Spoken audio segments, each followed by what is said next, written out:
Hello बच्चों, आप सभी का स्वागत है आपको अपने YouTube चैनल कंपोजर पर। तो इस वीडियो में देखने जा रहे हैं क्लास 10th के सब्जेक्ट सामाजिक विज्ञान यानी सोशल साइंस का सैंपल पेपर, जो कि यूपी बोर्ड के लिए बच्चों के लिए बहुत ही ज्यादा महत्वपूर्ण है, मोस्ट इंपोर्टेंट है। तो इस सैंपल पेपर में जितने क्वेश्चन बच्चों आप देखेंगे सारे मोस्ट इंपोर्टेंट क्वेश्चन है और सभी क्वेश्चन को आपने अच्छे से प्रिपेयर कर लेना है। तो देर ना कर तो ले चलता हूं सीधा आपको क्वेश्चन पेपर पर। और एक चीज कि जो बच्चे चैनल पर फर्स्ट टाइम विजिट कर रहे हैं, चैनल को जरूर सब्सक्राइब कर लीजिएगा ताकि आने वाली वीडियोस की नोटिफिकेशन आपके पास टाइम रहते पहुंच सके। बाकी आप लोगों को मैं फाइनल जब आपके फाइनल एग्जाम होंगे उससे पहले भी आप लोगों को बहुत वीडियोस दूंगा जो कि आपके एग्जाम में बहुत महत्वपूर्ण रोल प्ले करेंगे आपके एग्जाम के लिए। ठीक है, तो यहाँ पर आप देख रहे हैं आदर्श प्रश्न पत्र यानी सैंपल पेपर आपके सामने आ चुका है। तो इस सैंपल पेपर में जितने क्वेश्चन आप देख रहे हैं सारे इंपॉर्टेंट रहेंगे। तो सबसे पहले हम थोड़ा सा सामान्य निर्देश जो दिए रहते हैं उनको पढ़ लेंगे। बाकी ऊपर देखो लिखा है सत्र 2022-23 आदर्श प्रश्न पत्र कक्षा 10 और सामाजिक विज्ञान। ठीक है, यहाँ पर सिर्फ आपको प्रश्न पत्र मिलेगा। अगर आपको इसका सॉल्यूशन चाहिए होगा तो आप अलग से मेरे को कमेंट करके बता सकते हैं कि इसका सॉल्यूशन भी दे दीजिए। ठीक है, बाकी समय आपका 3 घंटे 15 मिनट और 15 मिनट जो आप एक्स्ट्रा देख रहे हैं वो आपके किस चीज के लिए है, आपके पेपर को पढ़ने के लिए दिए जाएंगे 15 मिनट एक्स्ट्रा। पूर्णांक यानी 70 नंबर का आपका ये टोटल पेपर रहेगा। 30 नंबर आपको पता है प्रैक्टिकल से आपको मिलने वाले हैं। तो सामान्य निर्देश जो है उनको पढ़ लेते हैं। पहला जो है सभी प्रश्न अनिवार्य है। दूसरा है प्रारंभिक के 15 मिनट परीक्षार्थियों को प्रश्न पत्र पढ़ने के लिए निर्धारित किए गए हैं। यह प्रश्न पत्र दो खंडों आ व बा में विभाजित है। खंड आ में 20 अंक के बहुगिलपीय प्रश्न मैं आपको सिलेबस दे चुका हूँ। तो जिन बच्चों ने सिलेबस नहीं देखा एक बार वो सिलेबस भी जाकर के जरूर देख लीजिएगा, लिंक मैं डिस्क्रिप्शन में दे दूंगा उसका, जिनका उत्तर ओएमआर सीट पर आपको देना है। ठीक है, तो टोटल जो बहुविकल्पीय प्रश्न है वो आपको ओएमआर सीट दी जाएगी, उसमें आपने उसको भरना है। अगला है 5वां नंबर, ओएमआर सीट पर उत्तर अंकित किए जाने के पश्चात उसे काटे नहीं तथा इरेजर एवं वाइटनर आदि का प्रयोग ना करें। यानी एक बार जो आपने उत्तर उसमें भर लिया तो वही आपका उत्तर माना जाएगा। उसके बाद आप अगर दो भरते हो तो वो आपका पूरा रॉन्ग हो जाएगा। नेक्स्ट 6वां पॉइंट है, खंड बा 50 अंकों का है। इसमें वर्णात्मक 2 एवं मानचित्र संबंधित 2 प्रश्न पूछे गए हैं। मानचित्र से रिलेटेड जितने भी आपको क्वेश्चन पूछे जाते हैं बच्चों सारे मैं आप लोगों को करा चुका हूँ लास्ट ईयर ही। बाकी अगला है, प्रत्येक प्रश्न के लिए निर्धारित अंक उसके सम्मुख अंकित है। अगला पॉइंट है 8वां, दिए गए मानचित्र को उत्तर पुस्तिका में मजबूती के साथ संलग्न करना आवश्यक है। यानी एक आपको मानचित्र दिया जाएगा, उसको आपने किसमें चिपका देना है, अच्छे से आपको लगा देना है किसके साथ, जो आपकी आंसर शीट मिलेगी। 9वां पॉइंट है, दृष्टिबाधित परीक्षार्थियों के लिए मानचित्र कार्य के स्थान पर अलग से प्रश्न लिखने के लिए दिए गए हैं। तो जो दृष्टि यानी जो ठीक से देख नहीं पाते उनके लिए मैपिंग के अलावा कुछ अलग से क्वेश्चन ऐड कर दिए जाएंगे इसमें। तो खंडा 20 अंक का रहने वाला है, जैसे कि आप यहाँ पे देख पा रहे हैं। तो 20 अंक में क्या आएगा आपका, सिर्फ टिक मार्क आपने करना है। टिक मार्क यानी आपको इस तरह से गोले दिए रहेंगे, उनको आपने सिर्फ इस तरह से इंक से पूरा अच्छे से भर देना है। क्लियर है, तो देखते हैं पहला क्वेश्चन क्या है बच्चों आपका। तो यहाँ पे कहा है निम्न में से कौन 1815 की वियना संधि से सम्मिलित है। तो यहाँ पे सिर्फ आपको क्वेश्चन दिखा रहा हूँ, आप ऑप्शन नीचे देख पा रहे हैं, बिस्मार्क, नेपोलियन, ड्यूक मैटरनिक या जुसेपे मैत्सनी। तो जो आपको ठीक लगेगा उसको आपने कर देना है पूरा अच्छे से गोल। सेकंड नंबर है, सत्ता की साझेदारी के लिए बेल्जियम मॉडल का महत्व क्या है, मुख्य महत्व क्या है। ठीक है, 4 ऑप्शन यहाँ पे आप देख पा रहे हैं, जो ठीक लगेगा आपने उसको आपने अच्छे से फिल कर देना है। चलते हैं थर्ड नंबर पर। थर्ड नंबर आप देख रहे हैं, 1928 से 1934 के बीच भारत में गेहूं की कीमत 50% तक क्यों गिर गई थी। बाढ़ के कारण, पहला ऑप्शन सूखे के कारण, या फिर महामंदी के कारण, या फिर इनमें से कोई नहीं। तो जो आपको ठीक लगता है आपने पढ़ लिया होगा इसका आंसर, तो आप टिक करके बता दीजिएगा और लास्ट में जरूर कमेंट बॉक्स में बताना है कि इनमें से कितने एमसीक्यू आपको पहले से आते थे। अगला है, ब्रेटेन वुड्स नामक संस्थान निम्नलिखित में से कहाँ स्थित है। अमेरिका, यूरोप, अफ्रीका या इनमें से कोई नहीं।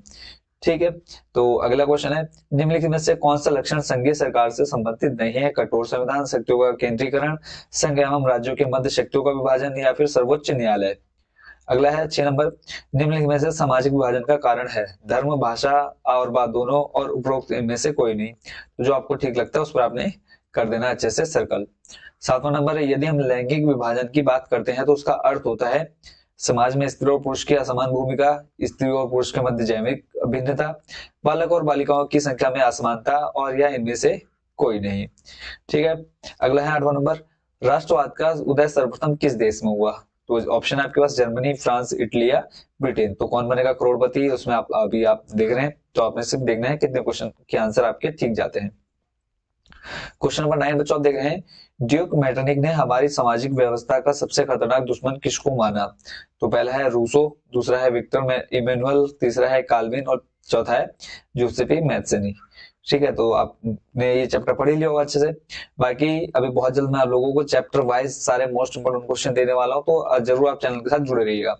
10वां नंबर है लोकतांत्रिक शासन व्यवस्था अन्य व्यवस्थाओं से अच्छी है क्योंकि, और यहाँ पे आप 4 ऑप्शन देख रहे हैं, जो आपको ठीक लगेगा आप कर लीजिएगा। ठीक है, 11वां नंबर है मृदा किस प्रकार का प्राकृतिक संसाधन है, तो 4 ऑप्शन यहाँ पे भी आप देख रहे हैं, तो इसको भी आप देख लीजिएगा। अगला है निम्नलिखित में से पंजाब में भूमि संकुचन के मुख्य कारण क्या है, गहन खेती, अधिक सिंचाई, वनोन्मूलन या अति पशुचारण। अगला क्वेश्चन है 13वां नंबर भारत के किस राज्य की शिशु मृत्यु दर बहुत कम है, यानी न्यूनतम का मतलब होता है बहुत कम है, तो किस राज्य के, केरल, बिहार, पंजाब या हरियाणा। तो चारों में से जो आपको पता हो, ठीक लग रहा है, उस पर आपने कर देना है पूरा अच्छे सर्कल। 14 नंबर है सार्वजनिक एवं निजी क्षेत्र को किस आधार पर वर्गीकृत किया जाता है। ठीक है, तो किस आधार पर वर्गीकृत किया जाता है वो आपने देख लेना है, रोजगार की परिस्थितियां, आर्थिक क्रिया की प्रकृति, उद्यम का स्वामित्व या किसी उद्यम में काम कर रहे श्रमिकों की संख्या। क्लियर है। अगला क्वेश्चन देख लेते हैं। 15 नंबर है भूशरण से क्या तात्पर्य है। ठीक है, तो यहाँ पे आप देख पा रहे हैं भूमि का अनुपजाऊ होना, भूमि के दलदली होना, भूमि का उपजाऊ होना या भूमि का योजनाबद्ध उपयोग। तो आपको चारों में से जो ठीक लग रहा होगा वो आपने देख लेना है। ठीक है, और उसके बाद अभी एक क्वेश्चन देख लेते हैं। थोड़ा सा कैमरे का सेटअप जो है थोड़ा सा हिल गया है, उसको जरा सेट कर लेते हैं। ठीक है, अभी थोड़ा सा शायद प्रॉब्लम हो गई थी इस वजह से। तो अगला देख लेते हैं।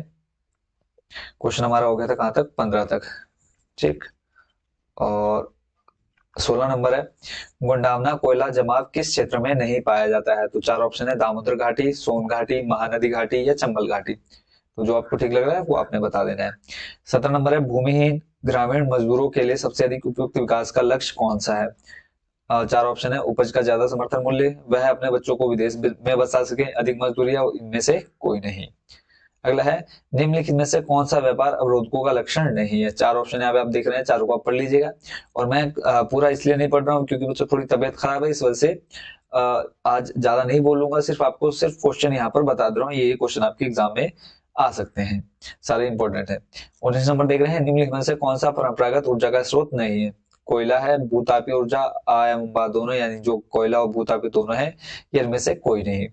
20वां नंबर है वैश्वीकरण का बहुराष्ट्रीय कंपनियों के निवेश पर क्या प्रभाव पड़ा है। लास्ट क्वेश्चन है इसका, तो इस पूरे को आप अच्छे से पढ़ करके मुझे जरूर कमेंट बॉक्स में बताना है कि इनमें से आपको कितने क्वेश्चन के आंसर आपको पहले से याद थे।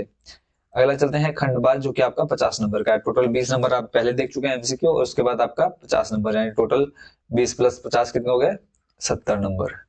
ठीक है, बहुत इजी पेपर बच्चों, अभी मैंने जो सैंपल पेपर देखा बहुत ज्यादा इजी है, तो इसमें आपको ज्यादा मेहनत करने की जरूरत नहीं पड़ेगी। पहला जो यहाँ देखो वर्णनात्मक है, उत्तर लगभग 80 शब्दों में देने हैं आपको। तो पहला प्रश्न आप देख रहे हैं यहाँ पे, प्रथम विश्व युद्ध के पश्चात होने वाली महामंदी के कारणों की समीक्षा कीजिए, यानी क्या क्या महामंदी के कारण थे उसको आपने बताना है। 4 नंबर का प्रश्न है। अगला है अथवा, इसी के अथवा में, अथवा का मतलब होता है या तो आपने ऊपर वाला करना है या फिर आपने नीचे वाला करना है। तो 1928 से 34 के मध्य होने वाली महामंदी का भारतीय अर्थव्यवस्था पर पड़ने वाले प्रभावों की समीक्षा करनी है। तो दोनों क्वेश्चन आप लोगों ने पहले से पढ़ लिए होंगे, अगर आपको नहीं आता तो आप जरूर कमेंट बॉक्स में बताइएगा, मैं आपको इसकी तैयारी करा दूंगा अच्छे से। प्रश्न नंबर 2 है सत्ता की साझेदारी लोकतंत्र की आत्मा है, इस कथन की विवेचना कीजिए। इसी के अथवा में आपको क्वेश्चन दिया है जाति में राजनीति एवं राजनीति में जाति की भूमिका की विवेचना कीजिए। तो ये देखो शब्द देखने में बहुत छोटा है, पर पूरा जो खेल है हमारे देश का इसी पर टिका हुआ, सब इसी पर खेल हो जाता है हमारे देश में हर साल। हर साल क्या, हर 5 साल बाद इसी पर खेल खेला जाता है पूरा। प्रश्न नंबर 3 देख रहे हैं आप, आर्थिक विकास के लिए ऊर्जा एक आधारभूत आवश्यकता है, इस कथन के परिप्रेक्ष्य में ऊर्जा संरक्षण हेतु अपनाए जाने वाले उपायों पर अपना मत स्पष्ट कीजिए। तो 4 नंबर का प्रश्न है, तो ये वाला क्वेश्चन भी आपने आई होप की पढ़ लिया होगा। देखो सारे क्वेश्चन इंपॉर्टेंट है, किसी क्वेश्चन को आपने छोड़ना नहीं है। इसका सॉल्यूशन में मैं बहुत जल्दी दूंगा, तो इसलिए आपसे रिक्वेस्ट भी है कि आप चैनल के साथ जरूर जुड़े रहिएगा। इसी का तो मैं आपको दे रखा क्वेश्चन, परिवहन तथा संचार के साधन किसी भी देश की जीवन रेखा तथा अर्थव्यवस्था क्यों कहे जाते हैं, तर्क सहित उत्तर देना है। तो बहुत अच्छा क्वेश्चन है बच्चों, ये जो क्वेश्चन है देखो, अगर आप थोड़ा समाज में एक्टिव हैं तो इस क्वेश्चन का आंसर आप बिना कहीं से पढ़े आप इसका आंसर लिख सकते हैं। अगला क्वेश्चन देख लेते हैं। प्रश्न नंबर 4 है बहुराष्ट्रीय कंपनियां अपने उत्पाद की उत्पादन लागत कम बनाए रखने के लिए किस प्रकार का प्रबंधन करती है, विवेचना कीजिए। इसी का तो मैं आपको क्वेश्चन दे रखा है, अच्छे बाजार के प्रमुख लक्षणों की संक्षेप में विवेचना करनी है। चलते हैं अब अगले क्वेश्चन पर। अब यहाँ पे दे रखा है उत्तर लगभग 150 शब्दों में देना है, ठीक है, यानी 150 शब्दों में। तो टोटल 6 नंबर के प्रश्न यहाँ पे आपको देखने को मिलेंगे। पहला जो यानी 5वां प्रश्न है, इसमें कहा है महात्मा गांधी द्वारा चलाए जाने वाले असहयोग आंदोलन के क्या कारण थे, इसे उन्होंने क्यों स्थगित किया। यानी पहले जो 4 नंबर पहले कारण बताना है वो आपका 4 नंबर, फिर इसको स्थगित करने के कारण वो 2 नंबर मिलेंगे आपको। इसी के अथवा में सत्याग्रह क्या था, सत्याग्रह पर महात्मा गांधी के क्या विचार थे। क्लियर है। तो दोनों इंपॉर्टेंट क्वेश्चन है, मोस्ट इंपॉर्टेंट क्वेश्चन है, तो इनको आप जरूर पढ़ लीजिएगा। अगला है, लोकतांत्रिक सुधार का क्या अर्थ है, इसके लिए उठाए जा सकने वाले किन्हीं 4 कदमों का उल्लेख कीजिए। अब लोकतांत्रिक सुधार क्या है आप अच्छे से जानते होंगे। अथवा में क्वेश्चन दे रखा है वैध शासन का क्या अर्थ है, और लोकतंत्र किस प्रकार उत्तरदायी, जिम्मेदार एवं वैध सरकार का गठन करता है। ये भी 2+4 6 नंबर का क्वेश्चन है। वैश्वीकरण मोस्ट मोस्ट मोस्ट इंपॉर्टेंट है, तो इसको आपने बिल्कुल भी इग्नोर नहीं करना है इस क्वेश्चन को, बच्चों हर बार ये क्वेश्चन आपके एग्जाम में पूछा जाता है। इसमें क्या भारत में इसी के अथवा में भारत में पाए जाने वाले मोटे अनाजों को उल्लेख करते हुए इन अनाजों की पैदावार के लिए उपयुक्त भौगोलिक परिस्थितियों का वर्णन कीजिए। कृषि से संबंधित क्वेश्चन है। 8वां नंबर है, असंगठित क्षेत्र के श्रमिक सामाजिक भेदभाव के भी शिकार हैं, क्या आप इस कथन से सहमत है, कारण सहित उत्तर लिखने हैं। और इसी में अगला आप देख रहे हैं, अगला क्वेश्चन, मानव विकास सूचकांक क्या है, मानव विकास नापने वाले मूलभूत अवयवों का वर्णन करना है। तो टोटल 6 नंबर का ये क्वेश्चन था। अब ये मानचित्र से संबंधित आपके प्रश्न पूछे गए हैं, तो टोटल आपके कितने प्रश्न हैं, 5 क्वेश्चन पूछे गए हैं। तो ये मानचित्र का मैं बच्चों आपको ऑलरेडी करा चुका हूँ। सिंपल आपने क्या टाइप करना है, कंबोज सर लिखना है, KAMBOZ, ठीक है, कंबोज सर, और उसके बाद आपने लिख देना है सिंपल SST मैप। बस आपने सिर्फ ये एक वीडियो देख लेनी है, आपकी मैप वाले क्वेश्चन सारे अच्छे से क्लियर हो जाएंगे, और यहाँ से आपके मैप के 100 में से 100 मार्क्स मिल जाएंगे, यानी 100% आपको मार्क्स यहाँ पे मिलेंगे। 5 नंबर का आएगा तो 5 नंबर, 2 नंबर का आएगा तो 2 नंबर आपको मिल ही जाएंगे। वह स्थान जहाँ जलियांवाला बाग हत्याकांड हुआ था ये आपको बताना है, ठीक है, पहले आपको कहाँ हुआ था वो बताना है, फिर मैप में बना आधा नंबर, 2 नंबर, यानी 1 नंबर का वहां मिलेगा। सही नाम व सही अंकन, यानी अगर मान लो एक इंडिया का मैप है मान लो, ठीक है, उसमें आपने अगर दिखा दिया, ठीक है, मान लो यहाँ आपने अगर दिखा दिया, जैसे मान लो मैं अब गुजरात दिखाना, तो गुजरात अगर आपने सही जगह दिखा दिया, पहले तो आपने इसका आंसर बता दिया, मान लो गुजरात है। जलियांवाला बाग हत्याकांड बच्चों कहाँ हुआ था, अमृतसर में, तो अमृतसर मान लो आपने यहाँ दिखा दिया, ठीक है, ये आपको आधा नंबर मिल जाएगा। और वहीं फिर आपने दिखा दिया कि अमृतसर कहाँ है, पंजाब में, और पंजाब कहाँ पे आपका, लगभग इस जगह पे आ जाएगा, ठीक है, तो यहाँ पर दिखाने का आधा नंबर आपको क्लियरली मिल जाएगा, ठीक है। तो इस तरह से आप 1 नंबर ले सकते हैं। अगला है, वह स्थान जहां से गांधी जी ने नमक बनाना शुरू किया था, तो आपको पता होगा कहां से शुरू किया था। गा नंबर है, वह स्थान जहां नील की खेती करने वाले किसानों ने आंदोलन किया था। ये भी एक एक सारे क्वेश्चन एक एक यानी 5 नंबर का मैप भरने के लिए आता है। वह स्थान जहां सूती मिल श्रमिकों ने सत्याग्रह किया था। और लास्ट है, वह स्थान जहां दिसंबर 1920 में भारतीय राष्ट्रीय कांग्रेस का अधिवेशन हुआ था। तो सारे अधिवेशन आपने देख लेना, बाकी मैपिंग की क्लास में ऑलरेडी दे चुका हूं, तो वो आप जरूर देख लीजिएगा। और लास्ट जो स्टार्टिंग में आपको बोला गया था, दृष्टि बाधित यानी जो देखने में थोड़ी बहुत जिनको प्रॉब्लम होती है, तो उनके लिए यहाँ पे अलग से क्वेश्चन दिए गए हैं, तो वो क्वेश्चन यहाँ पे बच्चों पढ़ सकते हैं, ठीक है, वीडियो को रोक करके। तो इसी के साथ बच्चों जो आपका ये SST का पूरा पेपर था वो मैं आपको पूरा अच्छे से बता चुका हूँ, समझा चुका हूँ। तो इसके जो सॉल्यूशन है आप कमेंट बॉक्स में जरूर बताइए कि अगर आपको उसका सॉल्यूशन चाहिए तो मैं आपको उसका सॉल्यूशन भी बहुत जल्दी दे दूंगा। बाकी सभी को आपके बोर्ड एग्जाम के लिए अभी से बहुत बहुत सारी शुभकामनाएं कि अच्छे से तैयारी कीजिए। और कहीं भी कोई भी आपको दिक्कत आती है किसी भी सब्जेक्ट में, कोई भी टॉपिक आपको समझ में नहीं आता, तो जरूर कमेंट बॉक्स में बता देना, मैं आपको वो टॉपिक बहुत अच्छे से एक्सप्लेन कर दूंगा। और अगेन एक बार सभी को बेस्ट विशेष की अच्छे से तैयारी कीजिए, बहुत अच्छे से मेहनत कीजिए, ताकि आने वाला जो आपका भविष्य है वो बहुत अच्छा हो सके आपका। तो मिलते हैं नेक्स्ट वीडियो में और अच्छी अच्छी वीडियोस के साथ जो कि आपके एग्जाम के लिए बहुत हेल्पफुल रहेंगी। तो लेते हैं आज की इस वीडियो में अलविदा आपसे। तो मिलते हैं बहुत जल्द नेक्स्ट वीडियो में नए टॉपिक के साथ। Thank you so much watching for this video.